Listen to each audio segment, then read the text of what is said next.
إن الحمد لله نحمده ونستعينه ونستغفره وقال الحق سبحانه وتعالى لقد خلقنا الإنسان في كبد أيحسب أن لن يقدر عليه أحد۔ لائق ست تکریم سامعین مکرم،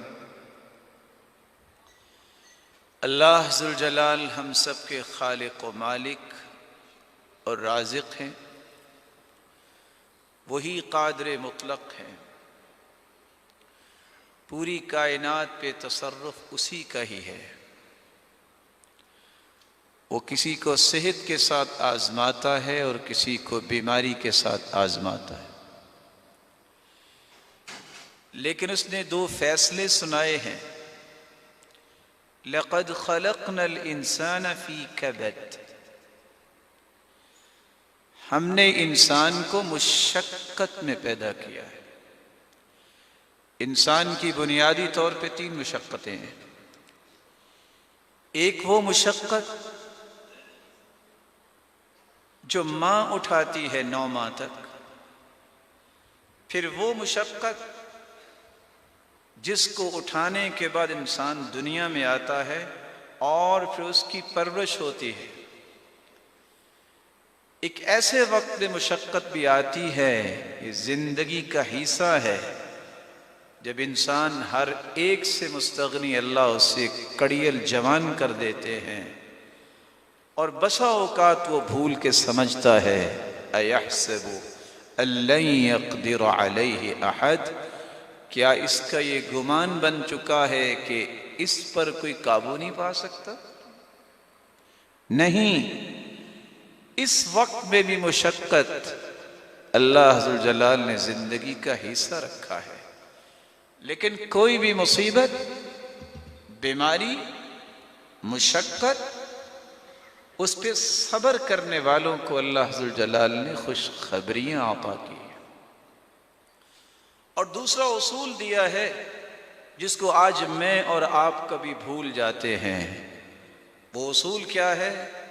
اِنَّا لِلَّهِ، ہم اللہ کی مخلوق ہیں، ہم اللہ کی ملکیت ہے، وہ ہمارا مالک ہے، اور ہمیں لوٹ کے بھی اسی کے پاس جانا ہے۔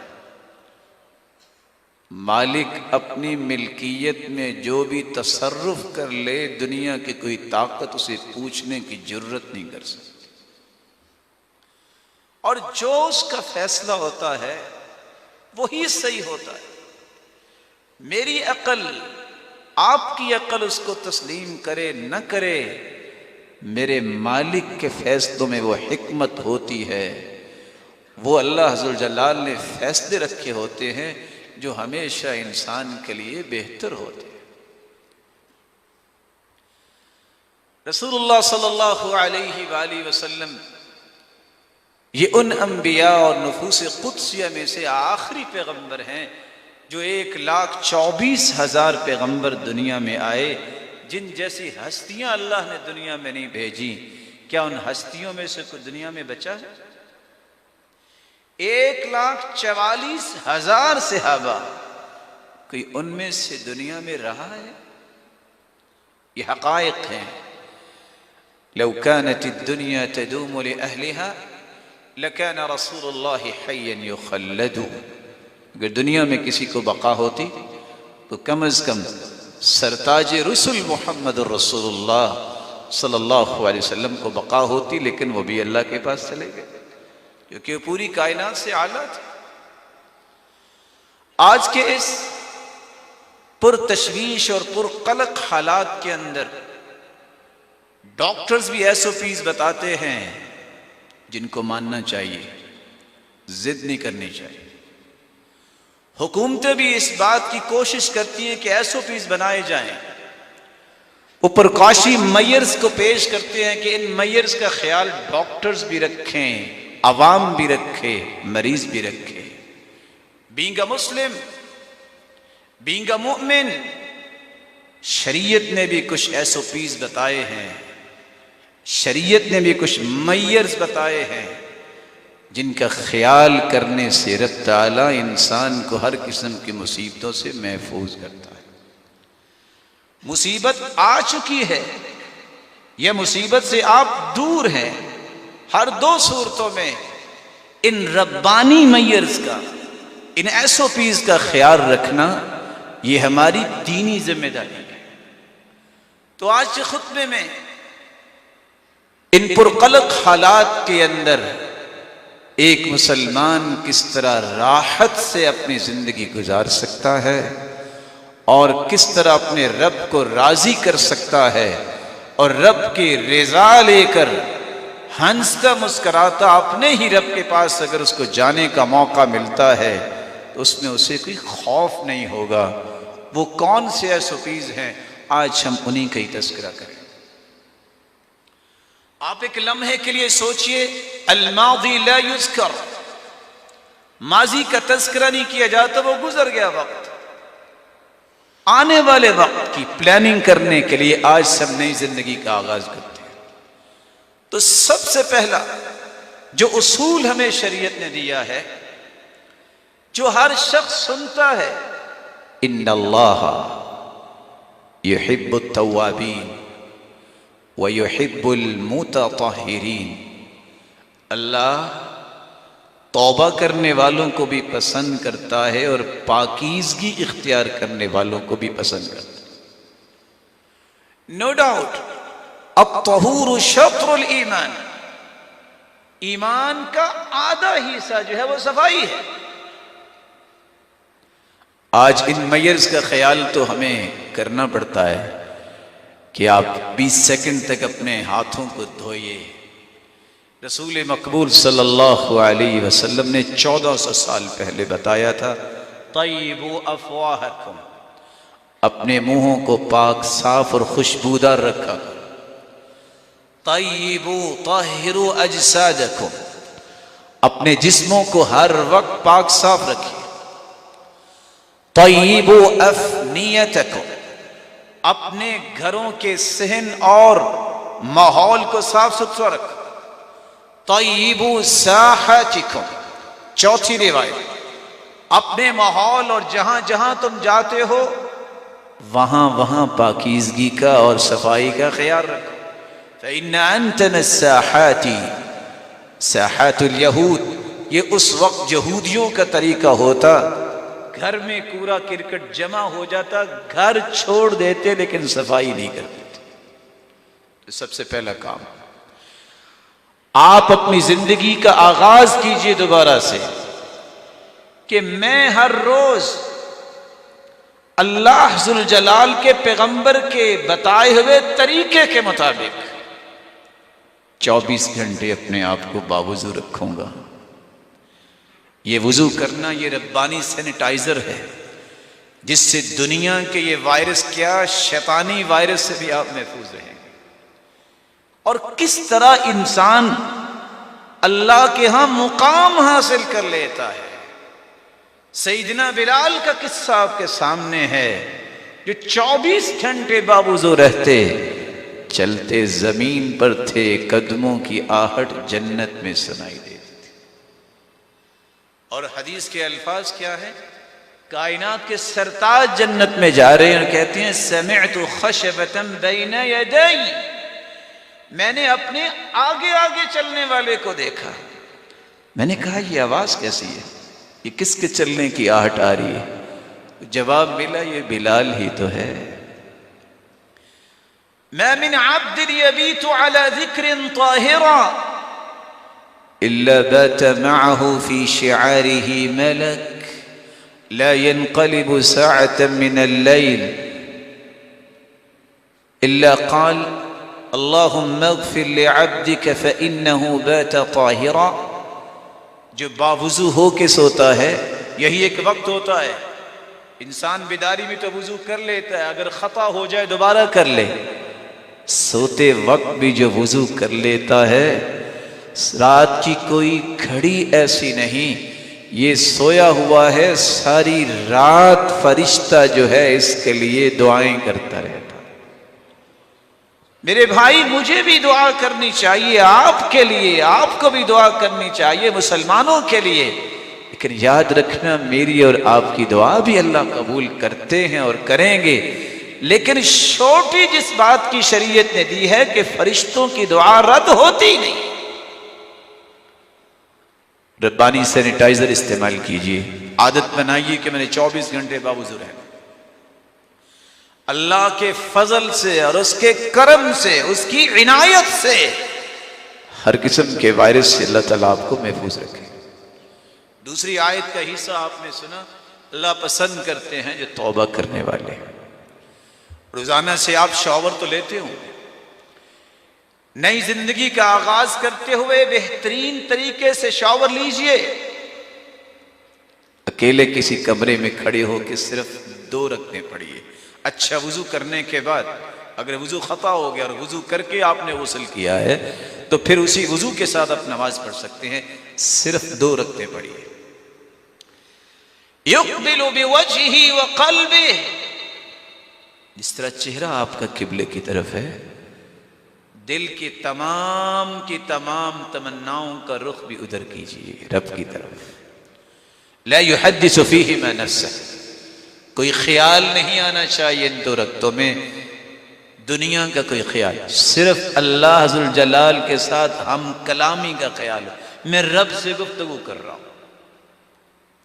2 رکعتیں پڑھیے، ہاتھ اٹھا لیجیے، اللہ ذوالجلال سے اپنے گناہوں کا اقرار کرتے ہوئے توبہ کیجیے اور معافی مانگیے۔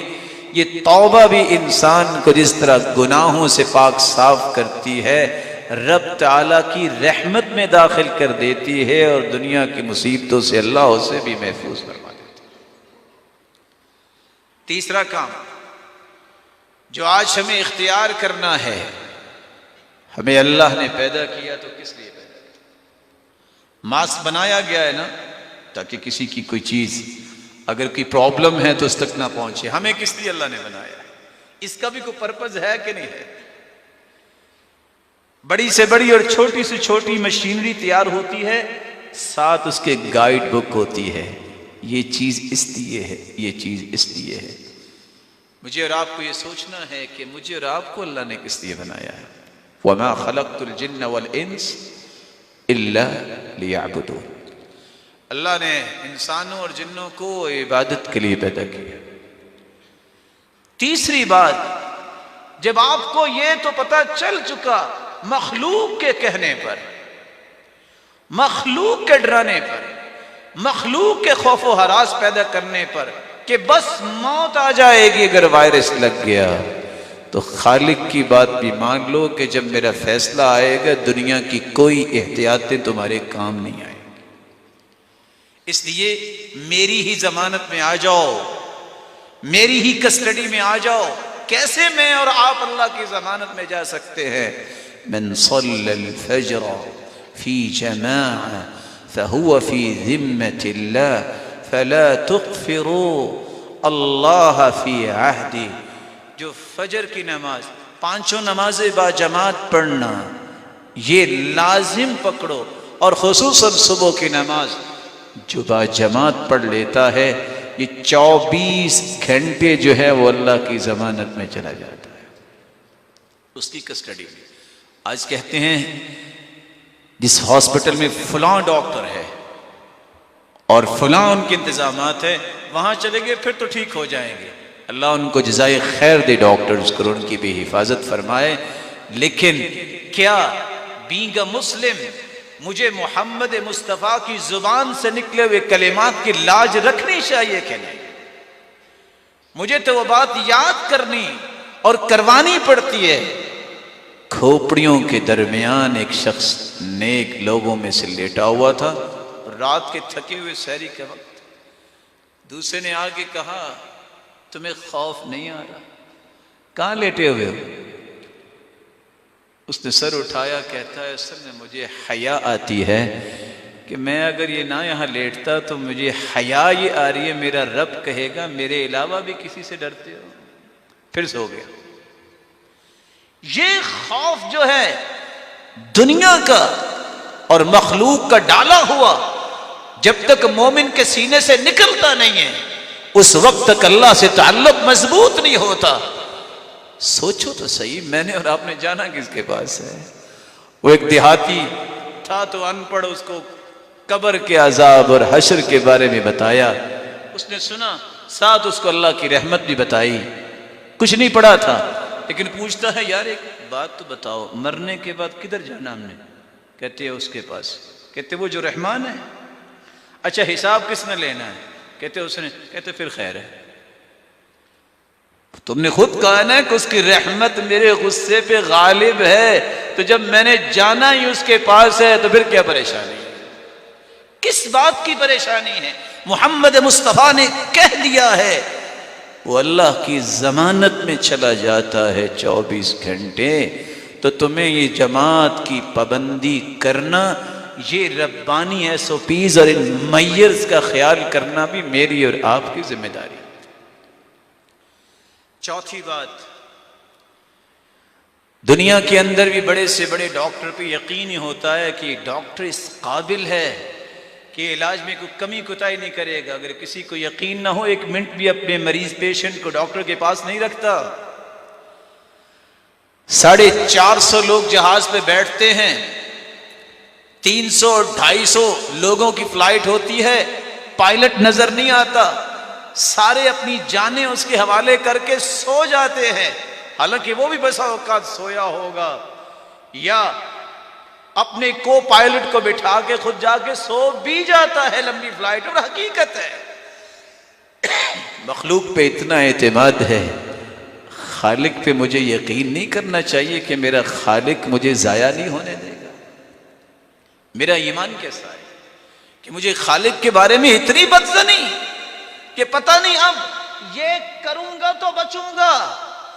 نہیں بچائے گا تو میرا رب بچائے گا، اگر لے جائے گا اپنے پاس تو وہی مجھے اپنے پاس لے جائے گا۔ اس لیے مجھے سب سے پہلے یہ سوچنا ہے کہ میرا یقین کیا ہے، مجھے کس طرح طاقت مل سکتی ہے۔ اس بات میں تو سب لوگ متفق ہیں، امیونٹی پاور ہونی چاہیے، اور شریعت کے ایک نہیں 36 دلائل آپ کے سامنے پیش کیے جا سکتے ہیں کہ امیونٹی پاور جو ہے اس کے لیے بوسٹر جو ربانی بنایا گیا ہے، اللہ پر اعتماد، اس پر توکل، اس پر یقین جب تک نہیں ہوتا، انسان کی امیونٹی پاور جو ہے وہ کنٹرول ہی نہیں ہوتی۔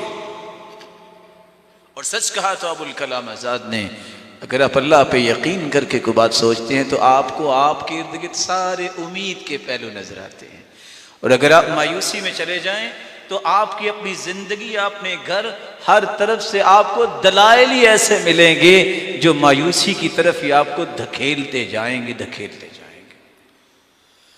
وَجَعَلْنَاهُمْ أَئِمَّةً يَهْدُونَ بِأَمْرِنَا لَمَّا صَبَرُوا وَكَانُوا بِآيَاتِنَا يُوقِنُونَ۔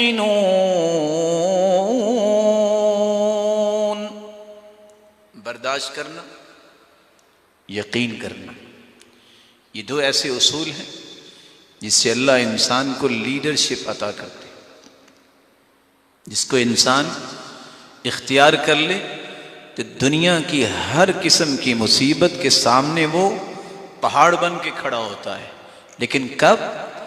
جب اس کے اندر اللہ پہ یقین آ جائے۔ آپ نے احادیث بھی سنی اور قرآن بھی پڑھا ہوگا، کتنی بڑی آگ تھی سیدنا ابراہیم علیہ السلام کی جو لگائی گئی، آج بھی وہاں کچھ چیز اگتی نہیں ہے۔ ذرا اس جگہ کے متعلق آپ نیٹ پہ بھی سرچ کیجئے، لیکن اس اللہ کے پیغمبر نے کسی گھبراہٹ کا اظہار کیا؟ صرف زبان پہ کلمہ لائے ہیں، حسبی اللہ ونعم الوکیل۔ اور امام ابن القیم رحمۃ اللہ علیہ کہا کرتے تھے، اس کا آسان معنی یہ ہے، یا اللہ یہ فائل میں حل نہیں کر سکتا، اس فائل کو میں ریفر کر رہا ہوں اللہ تیری طرف، یہ تو ہی ٹھیک کر سکتا ہے۔ جس کام کو اللہ کے ہی سپرد کر دیا جائے، میرے مالک سے بڑھ کے کسی کام کو بہتر کرنے والا ہے کون؟ وہ مالک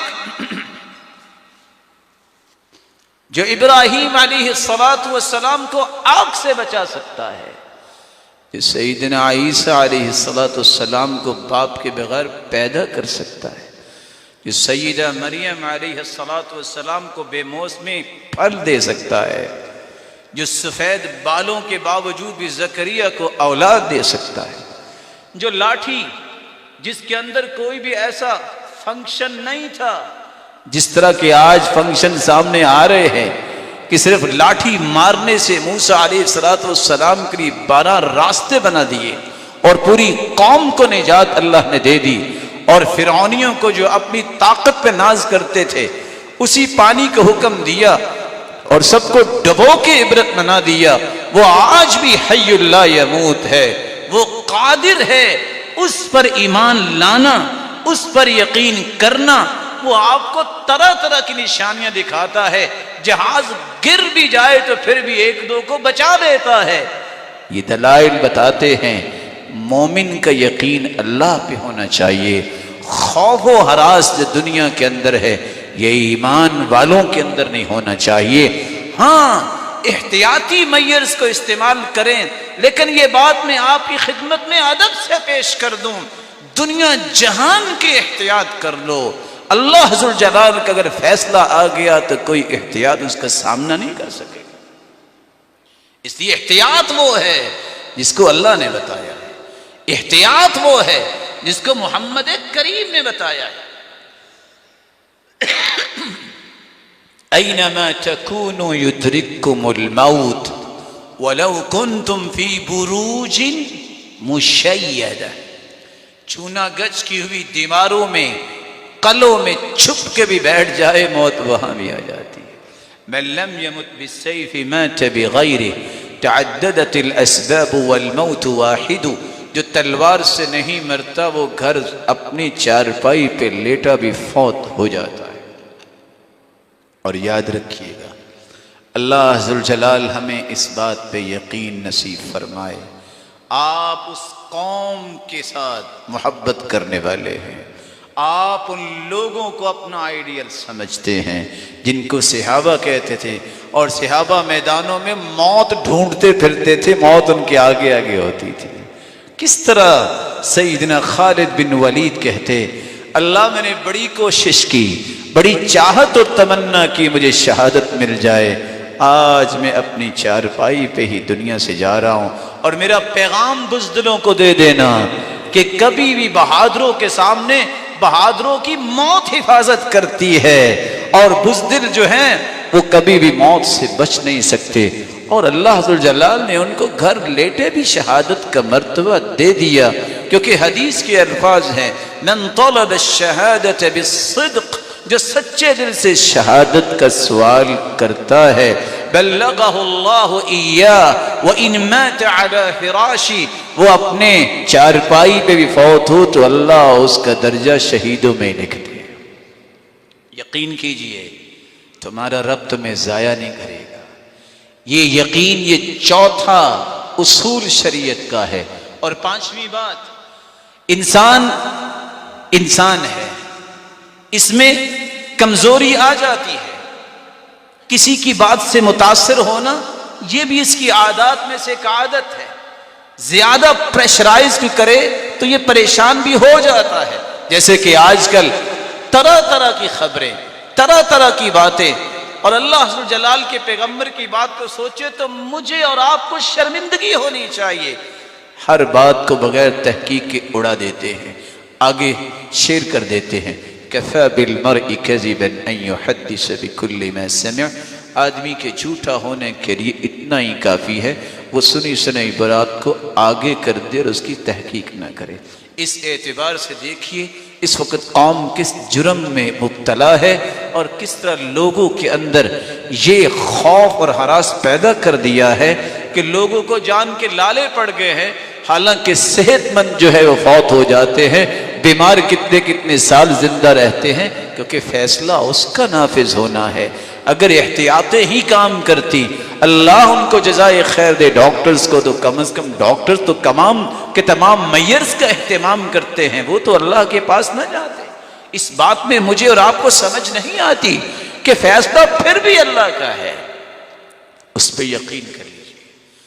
اس یقین کے ساتھ ساتھ اس یقین کو ہر وقت مینٹین رکھنے کے لیے پانچواں اصول، یقین مینٹین کیسے رہے گا؟ الا بذکر اللہ تطمئن القلوب، اس کو مینٹین رکھنے کے لیے آپ کو اللہ کا ذکر معمول بنانا پڑے گا۔ اس یقین کو مینٹین رکھنے کے لیے شریعت نے دوسرا پہلو بیان کیا ہے، یا ایھا الذین آمنوا صلوا علیہ وسلموا تسلیما، کثرت سے اپنے رب کا بھی تذکرہ کیجئے اور کثرت سے اپنے رب کے محبوب پر درود بھیجئے۔ دو چیزیں جب تک آپ یقین کے ساتھ رکھیں گے، آپ کا یقین کبھی تزلزل کا شکار نہیں ہوگا، کبھی آپ کو پریشانی لاحق نہیں ہوگی۔ اسی لیے تو اللہ ذو الجلال نے فرمایا ہے کہ ان دلوں کو سکون اللہ کے ذکر سے ملتا ہے۔ اسی لیے تو اس کے محبوب نے فرمایا تھا جب تم کثرت سے درود پڑھو گے، اذن تکفی ہمک ویغفر لک ذنبک، تمہارے گناہ بھی اللہ سارے معاف کر دیں گے اور سارے کے سارے غموں کو اللہ ذو الجلال خود دور فرما دیں گے۔ چھٹا کام، نبوی علاج اختیار کیجیے۔ اس علاج کے دو پہلو ہیں، ایک روحانی علاج، ایک جسمانی علاج۔ روحانی علاج اللہ کے رسول نے کیا بتایا اور جسمانی علاج اللہ کے رسول نے کیسے صحابہ کو سمجھایا، ان دونوں چیزوں کو سمجھیے۔ روحانی علاج جس کے ساتھ جسمانی خود بخود ٹھیک ہوگا، سب سے پہلی بات معمول بنائیے، میں نے گھر سے نکلنا ہے، بسم اللہ توکلت علی اللہ ولا حول ولا قوت الا باللہ، یہ پڑھ کے نکلنا ہے۔ یہ تین کلمات آپ پڑھ لیں، اللہ کے پیغمبر کا یہ وعدہ ہے جو انہوں نے خوشخبری سنائی ہے کہ اللہ ذو الجلال اس بندے کے ساتھ معاملہ کیا کرتے ہیں، قد ہدیت وکفیت ووقیت، اے بندہ مومن تم ہدایت یافتہ بن چکے ہو، تجھے شیطان کے شکنجوں اور وسوسوں سے بچا لیا گیا ہے، ووقیت، تجھے ہر قسم کی مصیبت سے بھی محفوظ کر لیا گیا ہے، تجھے تیرا رب کافی ہو گیا ہے، تجھے کسی اور کی اب ضرورت نہیں۔ دوسری دعا رسول اکرم صلی اللہ علیہ وسلم نے سکھائی، صبح اور شام تین مرتبہ پڑھیے، بسم اللہ الذی لا یضر مع اسمہ شیء فی الارض ولا فی السماء وَهُوَ السَّمِيعُ الْعَلِيمُ، ہر وہ چیز جو زمین میں ہے یا آسمانوں میں ہے، تین مرتبہ جو یہ پڑھ لیتا ہے، رب کی رحمت ایسی ہوتی ہے دنیا کی کوئی چیز بھی بڑی اور چھوٹی اس انسان کو تکلیف نہیں دے سکتی۔ تیسری دعا، اعوذ بکلمات اللہ التامات من شر ما خلق، رسول مقبول صلی اللہ علیہ وسلم نے فرمایا یہ دعا پڑھ کے جہاں تم رہتے ہو، جہاں تم جا کے اترتے ہو، پڑاؤ ڈالتے ہو، رکتے ہو، وہاں بھی پڑھ لو، جب تک تم اس جگہ سے کہیں دوسری جگہ چلے نہیں جاتے، اس وقت تک دنیا کی کوئی طاقت جو ہے، کوئی بھی موذی چیز آپ کو نقصان نہیں دے سکتی۔ آپ کہیں گئے ہیں وہاں بھی جا کے پڑھ لو، آپ کسی اور جگہ منتقل ہوئے ہیں وہاں بھی جا کے پڑھ لو۔ چوتھی دعا جو ابراہیم علیہ السلام اپنے بیٹوں کو یہ پڑھ کے دم کیا کرتے، اپنی پوری اولاد کو صبح و شام تم بھی دم کیا کرو۔ میرے معزز اور پیارے بھائیوں، یہی وہ دعا جو حسن و حسین جنت کے شہزادوں کو اللہ کے رسول کیا کرتے تھے۔ اعیذکما، دو بیٹے بیٹیاں ہیں، اگر زیادہ ہیں تو اعیذکم بکلمات اللہ التامہ، من كل شيطان وهام ومن كل عين لام. یہ دعا پڑھ کے دم کیجئے. حسن و حسین دونوں ہی بیمار تھے, اٹھ نہیں رہے تھے. جبریل کا نزول ہوا, فرمایا اللہ کے رسول آپ پریشان تو نہیں ہیں؟ کہا یہ دیکھ رہے ہیں یہ میرے پھول مرجھائے ہوئے ہیں. کہا تو میں یہ دعا ہی تو لے کے آیا ہوں, اللہ کے حکم سے آپ یہ پڑھ کے دم کیجئے. انہوں نے فوراً پڑھ کے ایک مرتبہ پڑھ کے دم کیا. اعیذکما بکلمات اللہ التامہ من کل شیطان وہام ومن کل عین لام. فقام یلعبان, دونوں ہی اٹھے اور کھیلنے لگ گئے. محمد مصطفیٰ کی بات پہ یقین فرض ہے. جو یقین نہیں کرتا یہ ثمرات اس کو کیسے ملیں گے؟ پانچویں دعا رسول اللہ صلی اللہ علیہ وسلم نے سکھائی ہے. آپ کو جب بھی غم ہوتا, آپ کو جب بھی کوئی فکر لائق ہوتی, آپ کو جب بھی کوئی محسوس ہوتا, آپ اتنے کلمات کہتے, یا حی یا قیوم برحمتک استغیث, یا حی یا قیوم برحمتک استغیث. اور چھٹی دعا, آپ جب بھی کسی مصیبت میں آتے کہ صحابہ کرام پہ فلاں نے ظلم کیا ہے اور یہ ہو رہا ہے, تو آپ فوراً یہ دعا پڑھتے, اللہم رحمتک ارجو فلا تکلنی الی نفسی طرفت عین. اللہ میں صرف تیری ہی رحمت کی امید رکھتا ہوں, مجھے میرے حوالے نہ کرنا, اپنے حوالے رکھنا. اللہ میں اپنا کچھ نہیں کر سکوں گا, میرے پاس تو اتنی طاقت ہی نہیں ہے, میری تو حیثیت ہی کو نہیں. اللہ تو اپنی ہی نگرانی میں مجھے رکھنا, مجھے میرے حوالے نہ کرنا. رسول اللہ صلی اللہ علیہ وآلہ وسلم کے بارے میں صحابی روایت کرتے ہیں کہ اللہ کے رسول نے 4 لفظ بولے, اذا اصاب, جب کسی کو پہنچے, ہم غم سقم شدہ, کوئی فکر لاحق ہو پتہ نہیں کیا بنے گا, غم لاحق ہو لگتا ہے میں تو فوت ہی ہو جاؤں, دنیا کی بڑی سے بڑی بیماری لگ گئی ہے, شدت اس قدر سختی ہو گئی ہے, کوئی امید کی کرن نہیں نظر آتی. اللہ کے رسول نے فرمایا تم یہ کلمہ پڑھ لیا کرو, اللہ اللہ ربی لا شریک لہ. جو یہ پڑھ لیتا ہے اللہ اس کی یہ بیماری, یہ غم, یہ فکر اور یہ سختی فوراً دور فرما دیتے. رسول اکرم صلی اللہ علیہ وآلہ وسلم نے 7ویں چھٹی یہ دعا بتائی, لا الہ الا انت سبحانک انی کنت من الظالمین لم يدع بها رجل قط الا استجاب اللہ تعالی لذلك.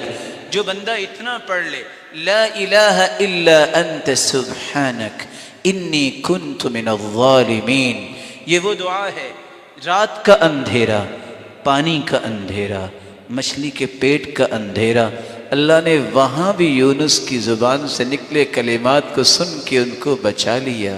تو دنیا کے کسی اندھیرے میں, بیماری کے اندھیرے میں, غم کے اندھیرے میں کچھ چلا جائے, یہ پڑھ لے. حدیث کے آخری الفاظ کیا ہیں؟ لم يدع بها رجل قط, دنیا کا کوئی انسان کبھی بھی یہ پڑھ لے اللہ اسے فوراً قبول فرما لیتے ہیں.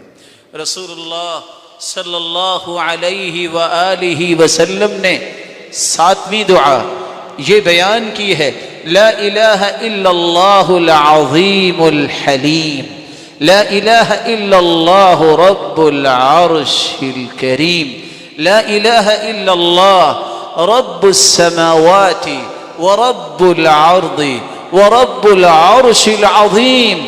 یہ دعا پڑھ لے, صحیح بخاری مسلم کی روایت ہے, جس غم اور مصیبت میں مبتلا ہے رب تعالیٰ اسے دور فرما دیتے ہیں. 8ویں دعا رسول اللہ صلی اللہ علیہ وسلم نے جو بیان فرمائی, آپ صلی اللہ علیہ وسلم کے صحابی سیدنا ابو بکر ممبر پہ چڑھے, رونے لگ گئے اور کہتے ہیں ایک بات یاد رکھو, صلی اللہ العفو والعافیہ, اللہ سے کثرت سے عافیت مانگا کرو اور معافی بھی مانگا کرو. یا اللہ ہمیں معاف بھی کر دے اور ہمیں ہر بیماری سے بھی بچا کے رکھ. دوسرے سال پھر ایسا کیا. اللہ کے رسول کے پاس ایک دن شخص آیا، دوسرے دن آیا، تیسرے دن آیا کہ سب سے افضل دعا کون سی ہے؟ آپ نے فرمایا صلی اللہ العفو والعافیہ. اس سے افضل دعا کون سی ہو سکتی ہے کہ آپ اللہ سے یہ مطالبہ کریں، اللہم انی اسألک العفو والعافیہ.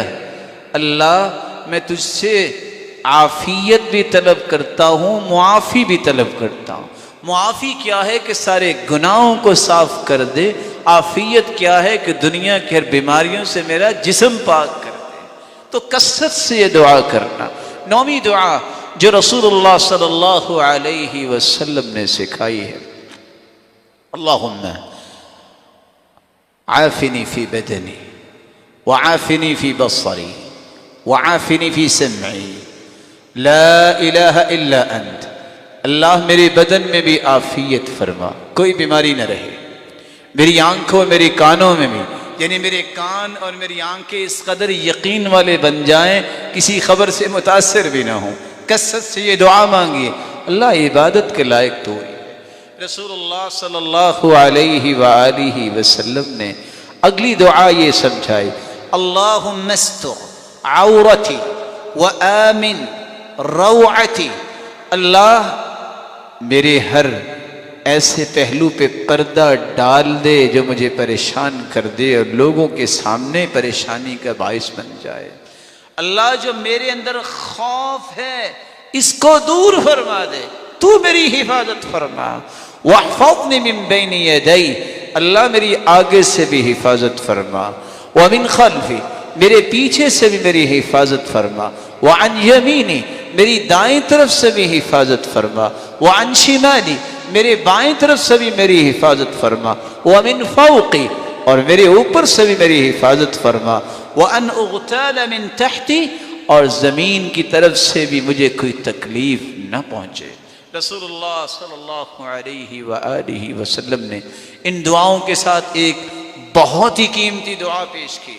فرمایا دنیا کا کوئی غم آ گیا ہے کہ بس کیا کریں، بخار نہیں اتر رہا، پریشانی بہت ہے، اور یہ سمٹمز آ گئے ہیں جو مخلوق نے خود کشید کر لیے، پھر بھی فیصلہ اللہ کے پاس. کتنے لوگوں کو سمٹمز آئے ٹھیک ہو گئے، وہ کسی کو یاد نہیں. معمولی سا کسی کا کوئی فیور آ جائے کہتے ہیں بس اب موت آ گئی.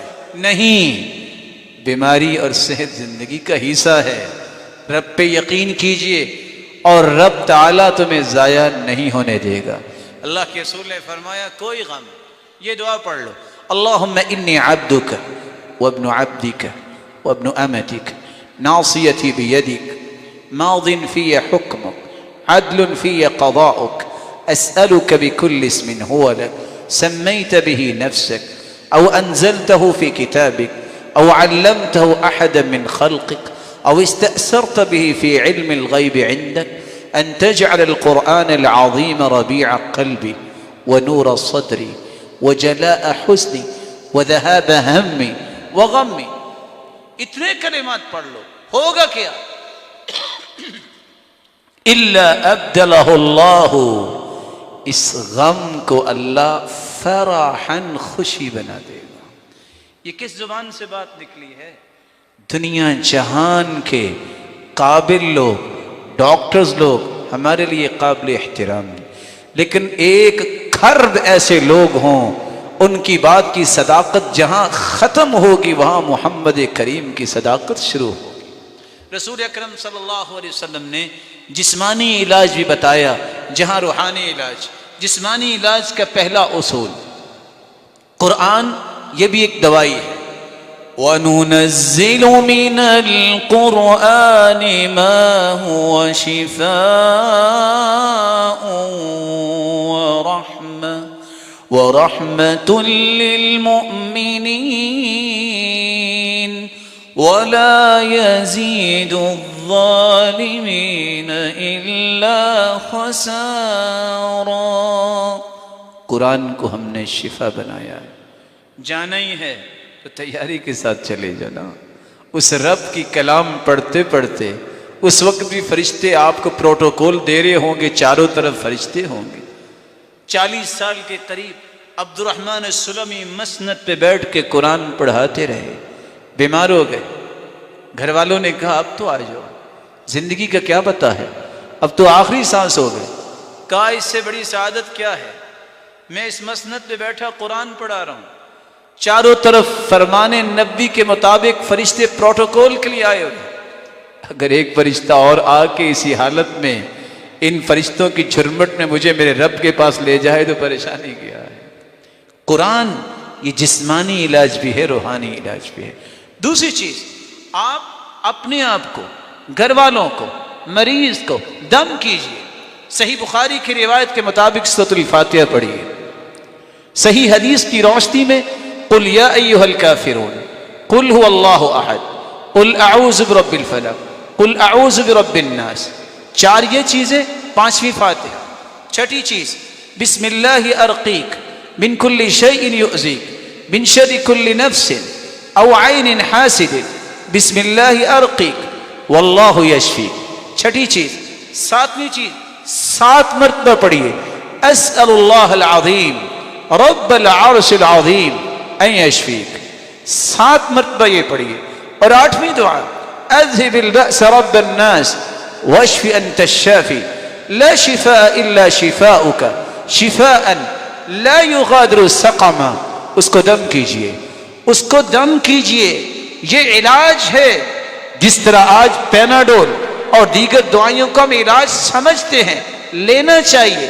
تداووا ولا تتداووا بحرام، علاج کروانا سنت ہے، دوائی لینا سنت ہے، لیکن حرام چیز سے علاج نہ کرو۔ ان اللہ لم یجعل شفاء امتی فیما حرم علیہم، کیونکہ اللہ نے حرام چیز میں شفا رکھی نہیں ہے۔ یہ 8 چیزیں پڑھ کے دعا کیجئے اور اس پہ دم کیجئے۔ بلکہ رسول اللہ صلی اللہ علیہ وسلم تو یہ کیا کرتے، سینے پہ ہاتھ پھیرتے اور یہ 7 مرتبہ دعا پڑھ کے دم کرتے۔ اور حدیث کے لفظ کیا ہے، اگر اس کی موت نہیں آئی تو یہ دعا پڑھ کے دم کر دو، اللہ ذوالجلال اس کی اس بیماری کو ختم کر دیں گے، لیکن یقین شرط ہے۔ تیسرا کام، رسول اللہ صلی اللہ علیہ وسلم نے فرمایا داؤوا مرضاکم بالصدقہ۔ کوئی اپنے گھر میں سے مریض ہے، اس مرض کو دور کرنا چاہتے ہو، صدقہ کرو۔ داؤوا مرضاکم بالصدقہ، صدقے سے بیماریاں بھی ختم ہوتی ہیں اور آپ کے گھر، اہل و عیال سب کو اللہ صحت و عافیت سے نواز دیں گے۔ 4تھا طریقہ جس سے جسمانی علاج محمد مصطفیٰ نے کیا، آپ صلی اللہ علیہ وسلم نے فرمایا ماء زمزم لما شرب له، جو زمزم جس نیت سے، جو دعا کر کے، جو تمنا کر کے پیو گے، اللہ اسے پورا کریں گے۔ زمزم شفاء سقم وطعم طاعم وشفاء سقم، زمزم کا پانی خوش ذائقہ بھی ہے اور دنیا کی ہر بیماری کا علاج بھی ہے۔ اس لیے عبداللہ ابن عباس پانی لیتے اور کیا کرتے، صرف 3 دعائیں کرتے، اللہم انی اسألک علما نافعا ورزقا طیبا وشفاء من کل داء۔ اللہ علم وہ عطا فرما دے میرے مالک جو مجھے دنیا اور آخرت میں نفع دے، رزق ایسا دے جو پاکیزہ ہو، اور جب تک میں زندہ ہوں ہر بیماری سے مجھے بچا کے رکھنا۔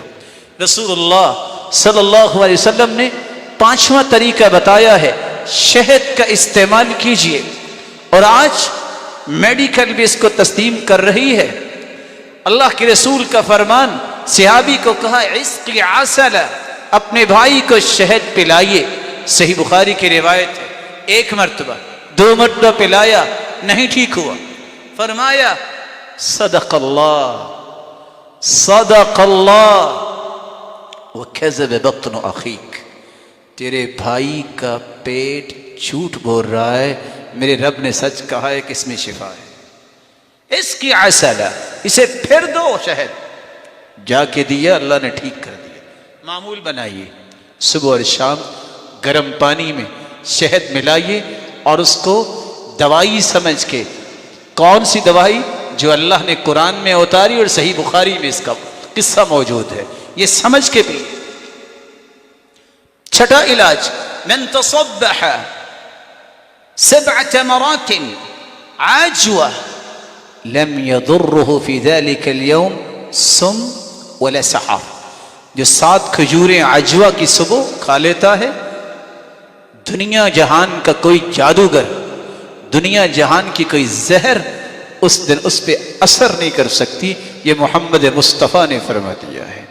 7واں علاج، خیر تمراتکم البرنی، برنی کھجور جس کا چھلکا زیادہ ہوتا ہے، سرخ بھی ہوتی ہے اور زردی مائل بھی اس کا چھلکا ہوتا ہے، یہ برنی کھجور استعمال کرے۔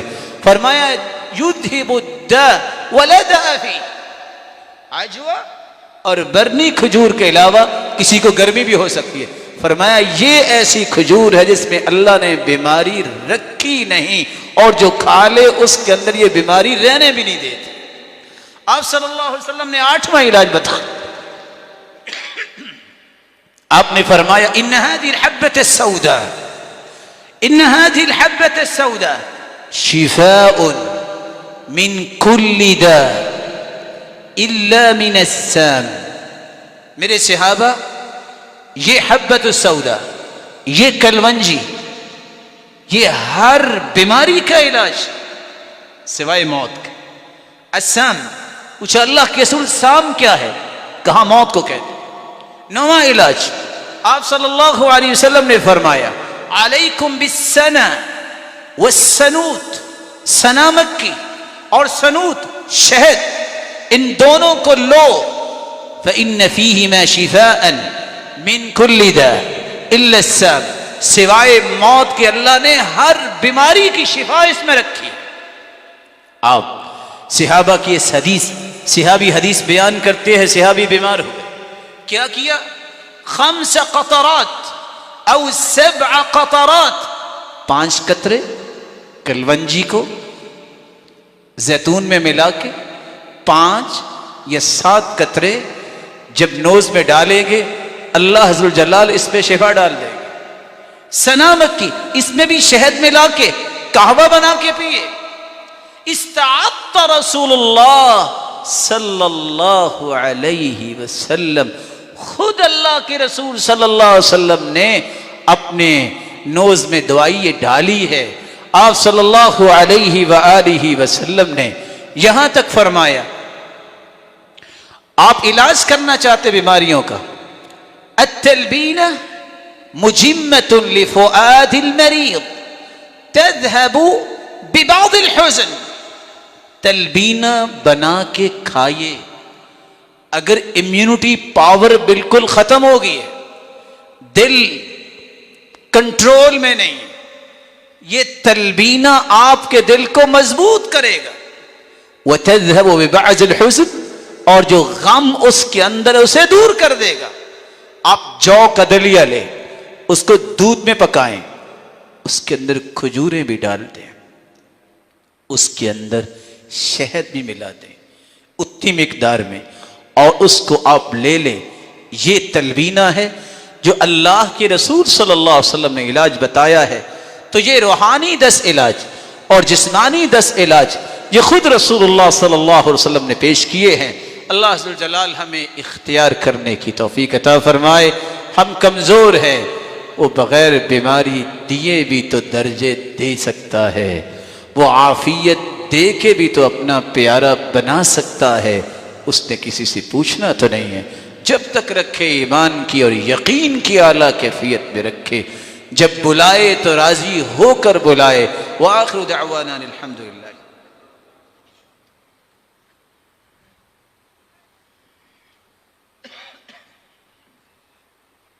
الحمد للہ علی احسانہ والشکر لہ علی توفیقہ وامتنانہ، اما بعد۔ رسول اکرم صلی اللہ علیہ وسلم کا فرمان ہے، ما من داء الا وقد انزل له دواء، دنیا میں کوئی بیماری ایسی نہیں جس کا اللہ نے زمین پہ علاج نہیں اتارا۔ علمہ من علمہ وَجَهِلَهُ مَنْ جَهِلَهُ، جاننے والے جان لیتے ہیں، جو نہیں جانتے وہ نہیں جانتے۔ لوگوں کا یہ کہنا کہ اس بیماری کا کوئی علاج نہیں، یہ ان لوگوں کی بات ہے جن کا اللہ اور اس کے رسول کے فرامین کبھی پڑھنے کا موقع نہیں ملا۔ یہ حدیث بخاری کی ہو، حدیث صحیح ہو، اور اس میں یہ لفظ آ جائیں، یہ کرنا ہر بیماری کا علاج ہے، قیامت تک آنے والی بیماریاں اس میں آئی کہ نہیں آئی۔ یہ ان لوگوں کے سینٹینسز ہیں جنہوں نے کبھی اللہ اور اس کے رسول کے باتوں پہ یقین نہیں کیا ہوتا۔ آپ یہ کہیں آپ کو پتہ نہیں ہے، آپ یہ کہیں میرے اور آپ میں کوئی یقین کی کمی ہوگی ہے، میرے رب نے اسلام مکمل بھیجا ہے، شریعت مکمل ہے۔ آخری علاج بتا کے میں بات کو ختم کروں گا۔ وہ علاج کیا ہے جس کو ہم بھول جاتے ہیں؟ الدعاء۔ الدعاء سلاح المؤمن، مسلمان کا ہتھیار دعا ہے۔ ہر عبادت کا ایک وقت ہے، یہ 24 گھنٹے جب چاہیں آپ کر سکتے۔ ہر عبادت کی SOPs ہیں، آپ نے وضو نہیں بھی کیا آپ پھر بھی دعا کریں، رب سنے گا، لیکن بہت اچھا ہے کہ آپ وضو ہو کے دعا کریں۔ اور یہاں ایک راز میں آپ کی خدمت میں پھر پیش کر دوں جو 2 حدیثوں نے پیش کیا ہے، شاید کہ میں اپنی بات سمجھا سکوں۔ لفظ ہے لن ينفع حذر من قدر، دنیا کی کوئی احتیاط قیامت تک تقدیر کو نہیں بدل سکتی۔ لن ينفع حذر من قدر ولكن الدعاء ينفع مما نزل ومما لم ينزل۔ لیکن یاد رکھنا میرے امتیوں، دعا جو مصیبت آ چکی ہے یا قیامت تک آنی ہے، ان دونوں میں دعا تمہیں نفع دے گی۔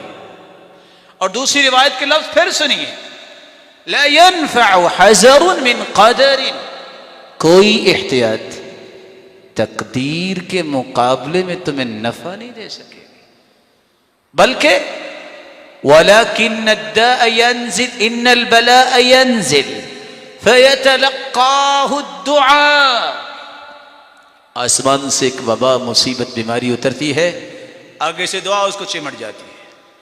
لفظ ہے فَيَعْتَلِجَانِ إِلَى يَوْمِ الْقِيَامَةِ، قیامت تک وہ آپس میں گتھم گتھا رہتی ہیں، اس بندے تک پہنچنے نہیں دیتی، وہ بلا کو پہنچنے نہیں دیتی۔ یہ علاج ہے، دعا کرو میرے بھائیوں، باوضو ہو کر، قبلہ رخ ہو کر، 4 لفظوں میں سے کوئی لفظ ضرور استعمال کرو۔ وَإِلَٰهُكُمْ إِلَٰهٌ وَاحِدٌ لَا إِلَٰهَ إِلَّا هُوَ الرَّحْمَٰنُ الرَّحِيمُ، یہ اسم اعظم ہے۔